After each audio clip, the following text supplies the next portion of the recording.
네. 노란 단풍과 또 울긋불긋한 단풍들을 보면서 정말 눈부신 가을이다라는 생각이 듭니다. 여러분들이 주님께서 창조하시니 아름다운 가을의 계절에 주님의 형형색색의 아름다운 그 사랑과 은혜를 마음껏 누릴 수 있는 저 여러분 되기를 소망합니다. 오늘 말씀은 여러분들께서 이제 제가 종종 전한 말씀이기도 합니다.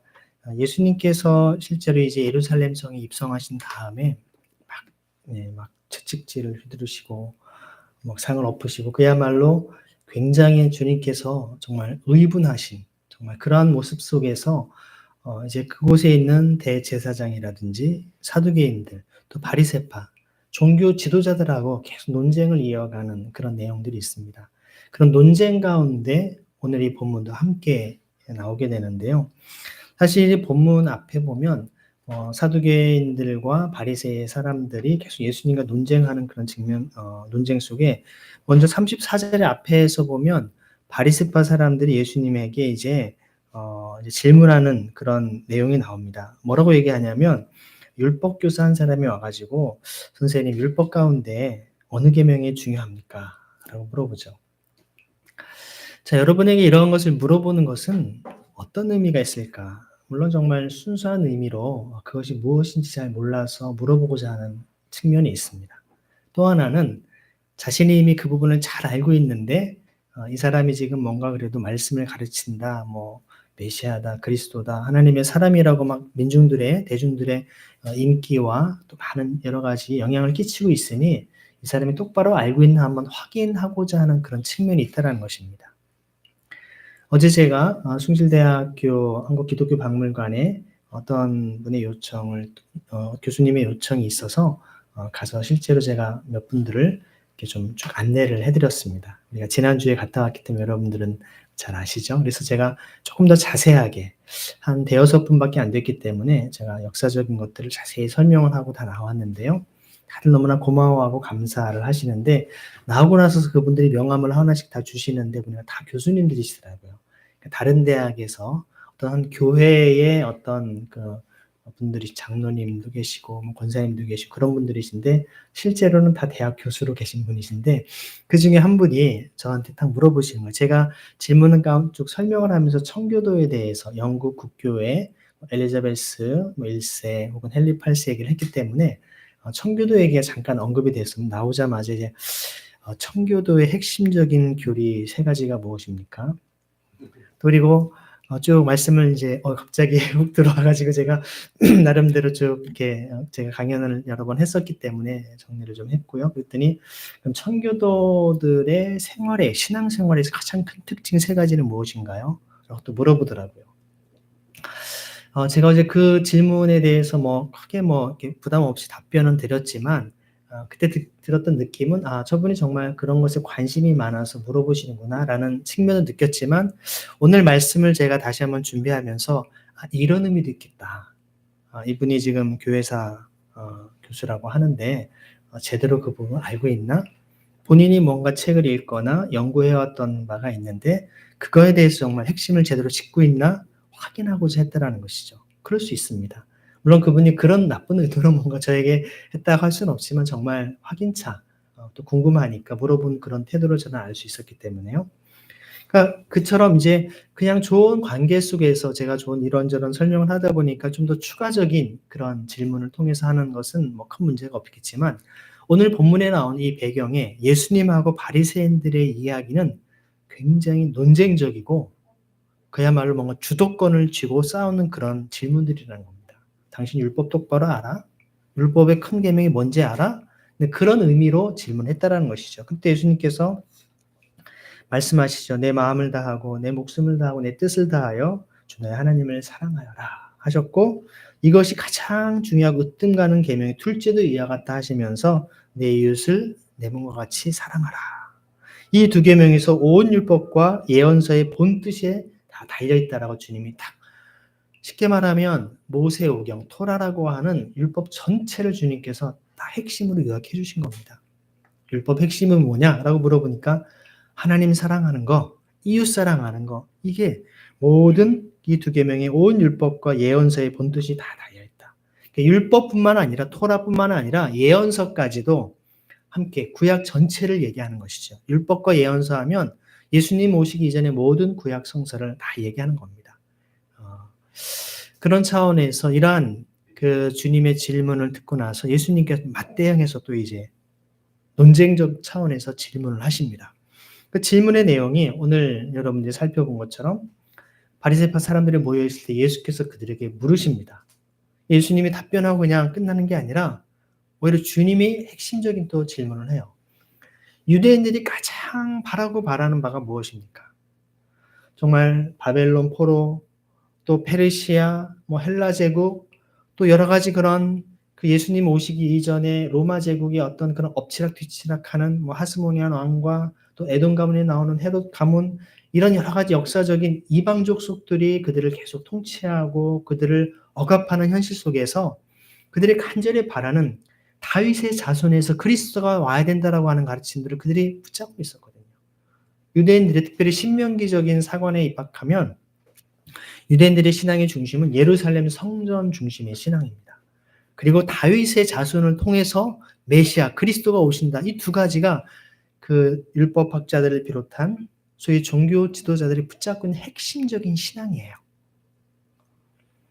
어찌 보면 저는 이 문맥을 곰곰이 묵상해 보면서 율법의 핵심이 뭐냐라고 말했을 때 오히려 예수님의 어떤 대답 속에서 예루살렘 성전을 중심으로 그리고 실질적으로 이렇게 그리스도가 이 땅에 오셔서 하나님의 다스림과 통치를 받는 이것이 바로 율법의 핵심입니다.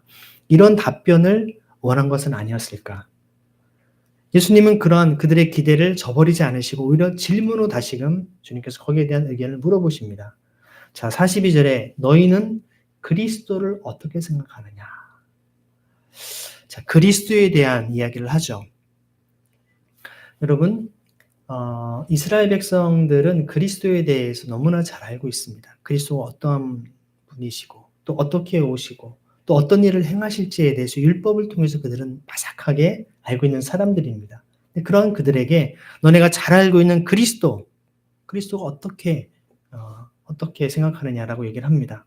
누구의 자손이냐라고 하는 아주 단순한 질문을 합니다. 너무나 쉬운 질문이죠. 그리스도는 다윗의 자손이 아닙니까?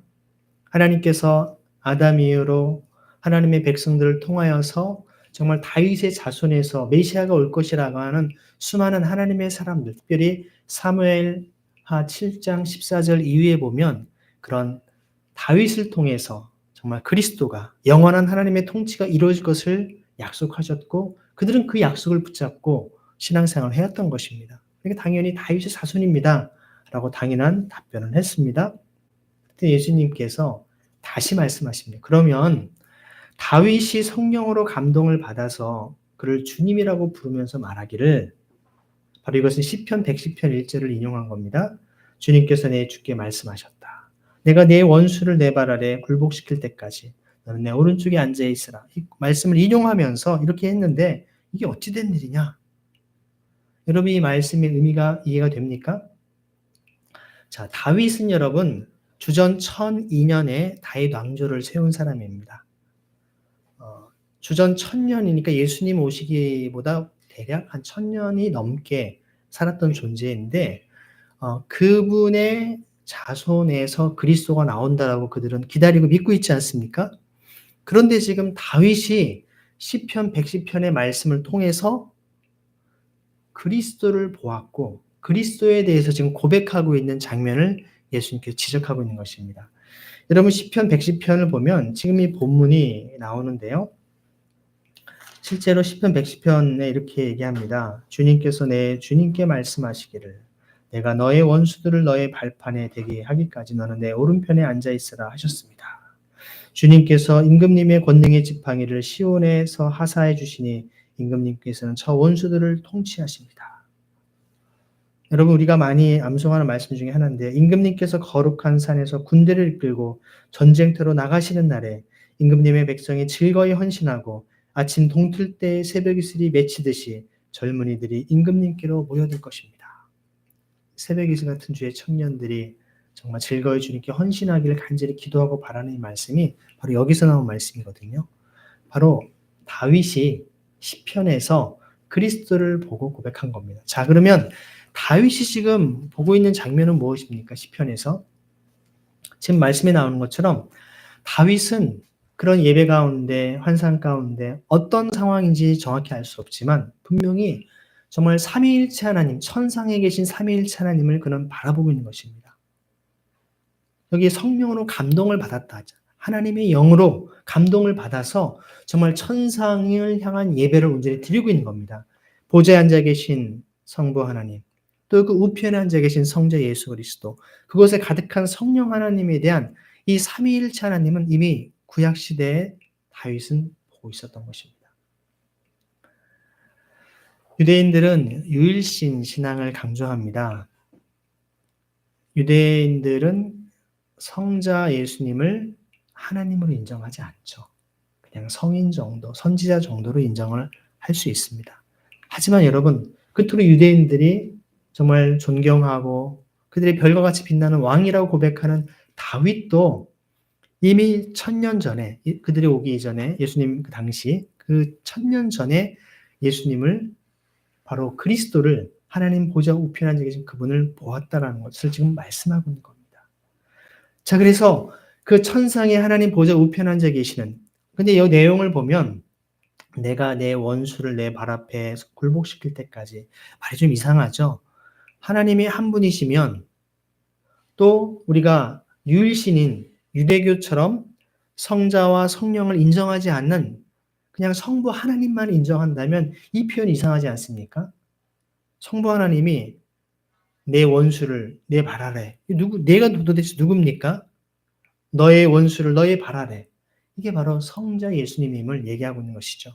예수님께서 이 땅에 내려오셔서 원수, 사단 마귀의 모든 괴계를 무너뜨리시고 십자가의 죽으심과 부활하심을 통해서 사망 권세를 깨뜨리시고 다시금 그것을 원수를 짓밟고 다시 주님께서 하나님 보좌 우편에 올라가셨다라고 승천하셨다고 성경은 이야기하고 있지 않습니까?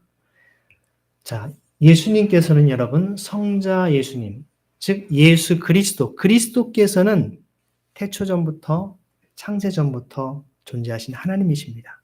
하나님과 함께 하신 삼위일체 하나님이십니다. 근데 그 주님께서 2000년 전에 인간의 몸을 입고 이 땅에 오신 것이죠. 그리고 주님께서 우리를 위해 십자가와 그 부활의 놀라운 은혜와 사랑을 베푸신 이후에 다시 하나님 보좌 우편에 올라가셔서 주님과 함께 하고 계시는 장면을 보고 있는 것 아닙니까? 다윗은 이 땅에 오시기 이전에 하나님 보좌 우편에 앉아 계신 그 그리스도를 보고 고백하고 노래하고 있는 것입니다. 그래서 시편에 기록하지 않았습니까?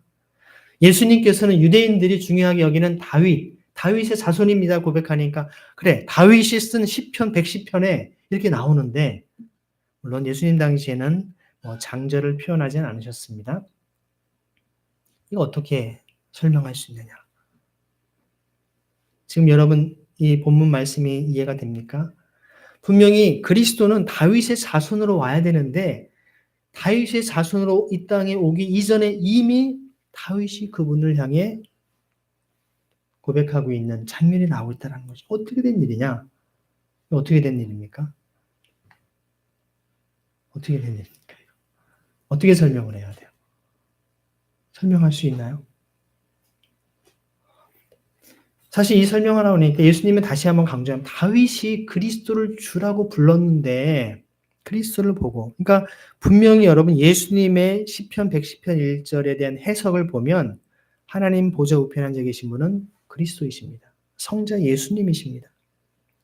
어떻게 그리스도가 그의 자손이 되겠느냐? 그러면 이스라엘 백성들이 그리스도께서 다윗의 자손이라고 말하는 것이 옳다라는 말입니까? 틀렸다라는 말입니까?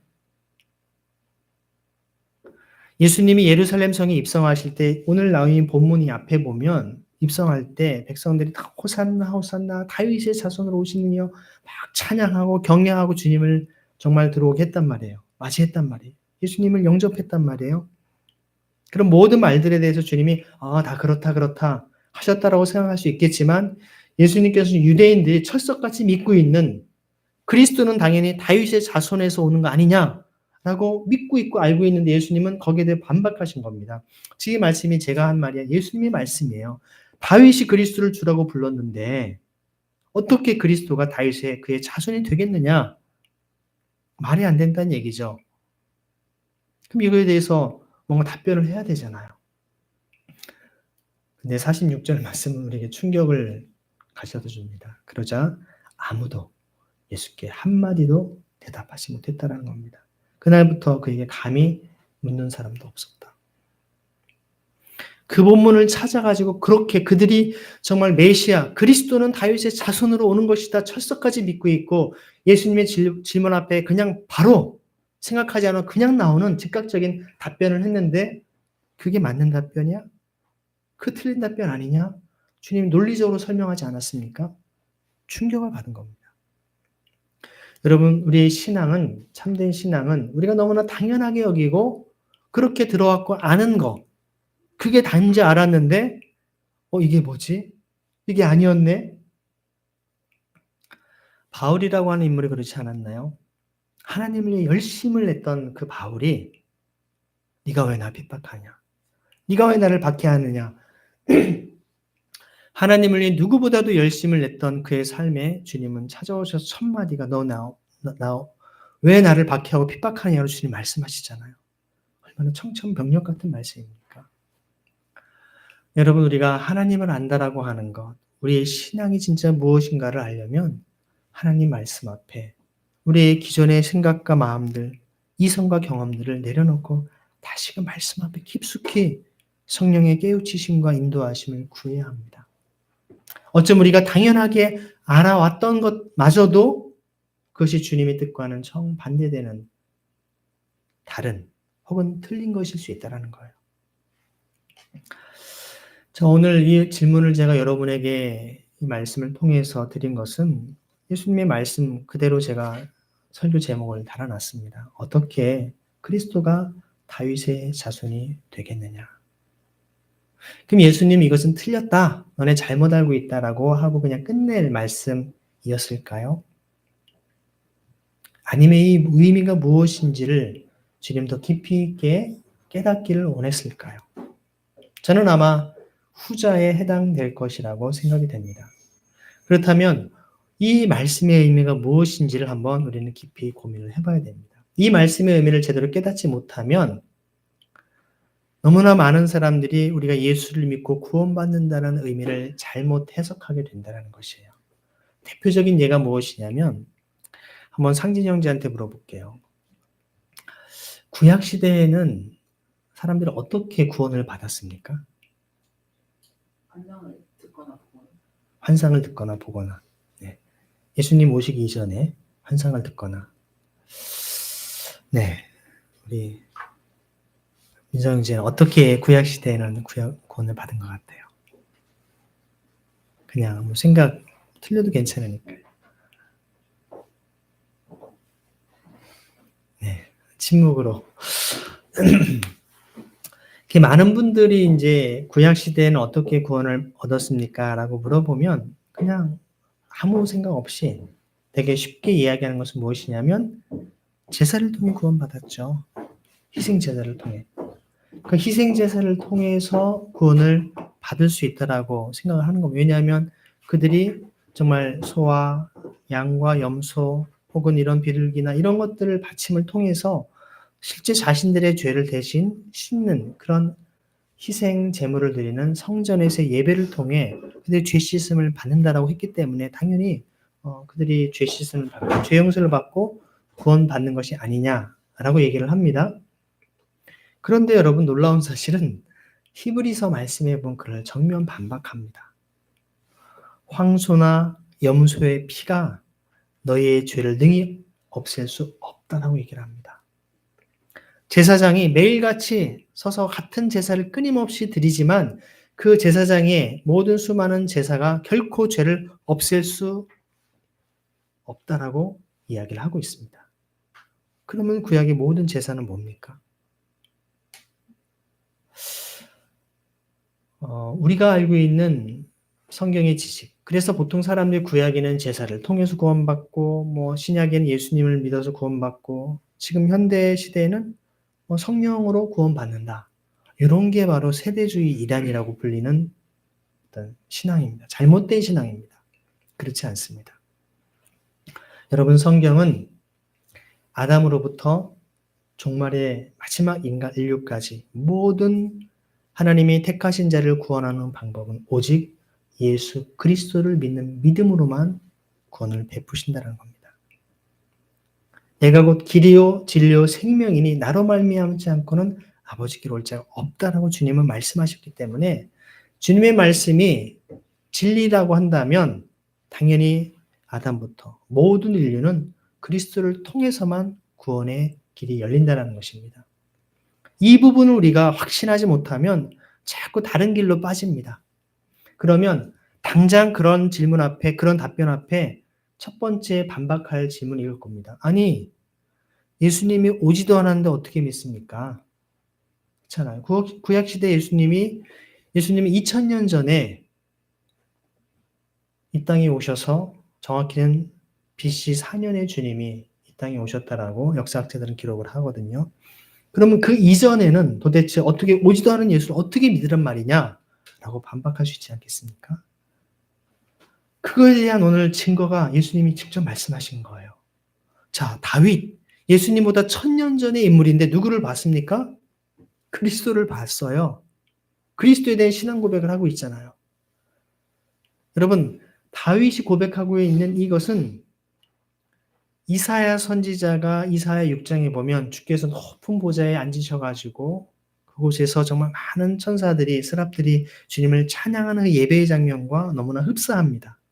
또 여러분 이것은 사도 요한이 요한계시록에서 5장이나 7장에 보면 천상에 예배드리는 장면의 그 모습과 굉장히 흡사합니다. 조금씩 표현은 다르지만 바로 정말 성령의 감동하심을 입어 영으로 천상의 삼위일체 하나님을 이들이 고백하며 찬양하고 있는 모습들이 공통적으로 나오고 있다는 얘기입니다. 아담은 여러분 어떻게 구원을 받았을까요?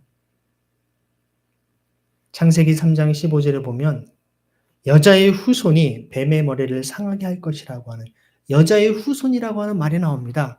그리스도에 대한 약속입니다. 여러분 그래서 갈라디아서 4장 4절에 보면 사도 바울이 뭐라고 얘기하냐면 그리스도께서 여자에게서 나시고라는 얘기를 합니다. 아니 당연한 거 아니야. 사람이 여자한테 나지 어떻게 난. 그 여자에게서 나시고라고 하는 갈라디아서 4장 4절의 그 바울의 표현은 창세기 3장 15절에 여자의 후손에게서 정말 뱀의 머리를 상하게 하는 그리스도가 나올 것이라는 그 약속의 말씀이 성취되었음을 말씀하는 의미라는 겁니다. 그리스도는 고백을 하고 있고요. 아브라함, 하나님께서 아브라함에게 뭐라고 합니까? 약속의 자녀를 통해. 이스마엘이 아니고 바로 이삭이라고 하는 약속의 자녀를 통해 하나님께서 약속하신, 왜냐하면 뭐라고 얘기합니까? 너로 인하여 땅의 모든 백성이 복을 받을 것이라 말씀하는데 정말 네 자손이 하늘의 별처럼 바다의 모래알처럼 많을 것이라고 했는데 실제로 보면 자식 하나 100세가 돼야 아들 하나밖에 얻지 못했어요. 그 약속의 후사, 약속의 자녀, 바로 그리스도를 의미하고 있는 것입니다. 모세를 볼까요, 여러분? 모세가 실제로 약속의 땅에 들어가고자 했는데 주님은 바라보기만 하시고 그 땅에 들어가지는 못하게 하셨습니다. 근데 모세가 실제로 그 땅을 들어갈 수 있도록 누구를 지도자로 세웁니까? 눈의 아들 호세아. 호세아 이름을 어떻게 바꿉니까? 여호수아로 바꾸죠. 여호수아라는 그 단어를 히브리어로 말하면 예슈아입니다. 예슈아라는 말이 신약의 헬라어의 예수스하고 똑같은 단어예요. 예수님의 이름하고 똑같은 이름이 여호수아입니다. 그래서 초대 교부였던 그 가이사랴였던 그 팜필리우스, 유세비우스라고 하는 초대 교부는 이렇게 그 성경 본문을 주석합니다. 모세는 그리스도의 이름까지 알았다. 300년대 인물입니다. 그리스도가 바로 예수라고 하는 이름까지 알았기 때문에 바로 여호수아 이름을 붙여서 그를 통해 약속의 땅에 들이게 하는 놀라운 일을 감당케 했다라고 얘기하는 것입니다. 제가 지금 아담, 아브라함, 모세, 그리고 지금 다윗 이미 성경에 고백하고 있죠. 그 이외에 선지자들의 수많은 이사야, 예레미야 수많은 선지자들이 그리스도에 대한 약속들을 다 하고 있지 않습니까? 구약의 수많은 하나님의 사람들 다 그리스도에 대한 신앙 고백을 통해 그들이 구원을 받은 것입니다. 조금 이상한가요? 제가 이상한 얘기를 하는 건가요? 성경은 태초부터 종말 때까지 오직 그리스도를 통해서만 구원을 받을 수 있음을 이야기합니다. 하나님께서는 하나님의 사람을 통해 그 주의 복음이 증거되길 원하는 것이죠. 그렇다면 여전히 풀리지 않는 것은 자, 그리스도 그것까지는 알겠는데 그러면 그리스도가 창세 전부터 계셨던 분인데 이 땅에 오셨다라고 한다면 도대체 이게 어떻게 되는 건가? 우리는 중요한 개념 중에 하나는 시간에 대한 생각을 한번 살펴봐야 됩니다. 자, 오늘날 우리는 이 공간을 마음대로 오갈 수 있는 것은 3차원의 세계를 살아간다고 얘기를 합니다. 그렇죠? 우리가 이 서울에서 부산도 갈 수 있고 비행기 타고 미국도 갈 수 있고 공간을 자유롭게 옮겨 다닐 수 있죠. 우리는 3차원 공간에 삽니다. 근데 여기에서 우리 시간은 마음대로 오갈 수 없습니다. 오늘 어제로 내가 다시 돌아가고 싶다. 갈 수가 없죠. 시간은 마음대로 오고. 근데 시간까지 마음대로 움직일 수 있는 그런 것을 4차원 세계라고 얘기를 합니다. 근데 여러분, 우리 인간은 시간의 제약을 받고 있는 존재이지만 과거, 현재, 미래, 죽음을 향해 달려가는 존재이지만 하나님께서는 시간도 창조한 하나님 아니십니까? 하나님은 시간도 마음껏 움직일 수 있고 과거로, 현재로, 미래로 가실 수 있는 하나님이십니다. 그렇기 때문에 하나님께는 시간적 개념으로 볼 때 하루가 1000년 같고 1000년이 하루 같은 것입니다. 많은 사람들이 제가 소그룹 채 풀 때 그런 걸 물어봅니다. 만약에 정말 우리에게 타임머신이 있다고 한다면 언제로 가고 싶냐? 사람들이 미래로 가고 싶어 하기보다는 대부분 과거로 가고 싶어 하더라고요. 학생들이. 언제로 가고 싶냐? 그럼 어린 초등학교 시절. 어떤 학생은 아예 어린 시절로 그냥 돌아가고 싶대요. 왜 그러냐라고. 다시 삶을 살고 싶대 그냥요. 또 어떤 사람은 되게 좋았을 때 우리 권사님들께서는 지금 과거로 돌아갈 수 있다면 어느 시기로 돌아가고 싶으신가요? 네? 지금 그대로. 예. 지금 이때가 좋다는 말씀이군요. 네. 네, 대부분은 무언가 어떤 자신의 추억이 있고 애틋하고 뭔가 정말 그 시기에 참 좋았다라는 그 시기로 돌아가고 싶은 건 마음들이 있거든요. 우리 인간은 바램만 하지만 하나님께서는 그 시간도 마음껏 다니실 수 있는 하나님이시라는 겁니다. 그런 시간도 창조하신 하나님의 시간 개념을 성경은 카이로스의 시간이라고 얘기를 합니다. 그래서 여러분 창세기 1장 14절에 보면 하나님께서는 사시와 일자와 연한을 이루라라고 말씀하시거든요. 시간을 창조하신 겁니다. 그러니까 시간을 창조하신 하나님의 시간 개념, 어디든지 오가실 수 있고 과거와 현재, 미래를 넘나들 수 있는 그런 하나님의 시간 개념이 바로 하나님이십니다. 그렇기 때문에 예수님은 이 땅에 인간의 몸을 입고 오셨지만 예수님의 신성은 이미 태초전부터 계셨던 분이시고 하나님 보좌 우편에서 다윗을 비롯한 수많은 하나님의 사람들의 모든 기도와 간구를 들어 응답하시고 계셨던 분이라는 겁니다. 그분이 부활 승천하셔서 지금 하나님 보좌 우편에 앉아 계시면서 지금도 영으로, 그리스도의 영으로, 하나님의 영으로, 성령으로 우리와 함께 하시며 우리의 모든 것들을 함께 새롭게 하시고 변화를 시켜준다는 것입니다. 그래서 그리스도인은 사실 여러분 주님과 함께하고 있기 때문에 인간적인 시간에 얽매이지 않습니다. 과거의 상처와 아픔에 우리는 절망하지 않습니다. 그 과거의 시간마저도 그리스도의 보혈의 능력으로 하나님의 말씀의 능력으로 새롭게 하고 변화를 만들어내는 것이죠. 역사를 새롭게 하는 하나님의 사람들인 것입니다. 그런 의미에서 사실 우리는 시간과 존재, 하이데거의 그 책 제목이기도 하죠. 무언가 우리가 시간을 어떻게 보낼 것인가. 아우구스티누스는 초대교회 교부는 그런 표현에 우리는 영원한 현재일 뿐이다 과거는 오늘날 우리가 회상하는 거잖아요. remembrance라고 하는 회상하는 겁니다. 미래는 아직 오지 않았지만 우리가 기대하는 expectation이라고 표현해요. 그러니까 항상 영원한 현재다. eternal now라는 표현하죠. 우리는 항상 현재. 그래서 현재라고 하는 present. 현재는 곧 선물인 것이죠. 우리에게 오늘을 주님께서 선물처럼 주신 삶이라는 것입니다. 예수님께서는 바리새인들에게 율법학자들에게 던졌던 그 질문. 도대체 그리스도가 이미 다윗이 그를 주라고 고백했는데 어떻게 그리스도께서 다윗의 자손일 수 있겠느냐? 이 말씀을 통해서 우리 그리스도인들이 가져야 된 참된 시간의 개념, 우리의 삶의 소중한 것들을 어떻게 다스려야 되는지 주님이 깨닫기 원하셨다는 것입니다. 뿐만 아니라 우리의 유일한 구원자는 오직 예수 그리스도를 통해서만 구원받을 수 있음을 주님은 다시금 말씀하고 있는 것이죠. 여러분의 마음속에 오직 예수 그리스도만이 우리의 유일한 구원자이심을 고백하면서 시간에, 공간에, 역사의 주인이신 주님께 모든 것을 의탁하며 주님의 도우심을 구할 수 있는 저와 여러분의 삶이 되기를 소망합니다.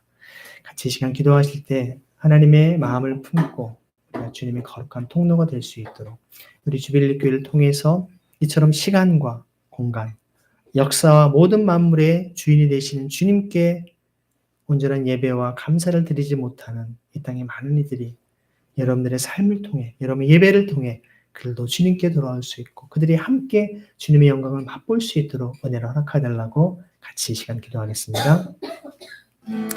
주님, 오늘도 우리의 하나님의 풍성하신 그 사랑과 은혜를 예수님의 말씀드렸습니다. 우리를 향한 주님의 뜻과 영원하신 뜻과 되시옵소서. 하나님의 크신 사랑과 주님, 우리를 향하신 하나님의 그 놀라운 영광 사랑으로 오늘도 우리를 구원하시며 우리의 삶의 시간을 거룩해 하시며 우리의 삶의 일터 또 우리의 모든 삶의 곳곳에서 늘 동행하시며 우리에게 은혜를 베푸신 주님을 찬양합니다. 주님, 우리 삶 속에 보좌에 앉아 계신 예수 그리스도 정말 삼위일체 하나님을 향한 온전한 예배와 경배를 올려드리시는 삶이 되게 하여 주옵소서.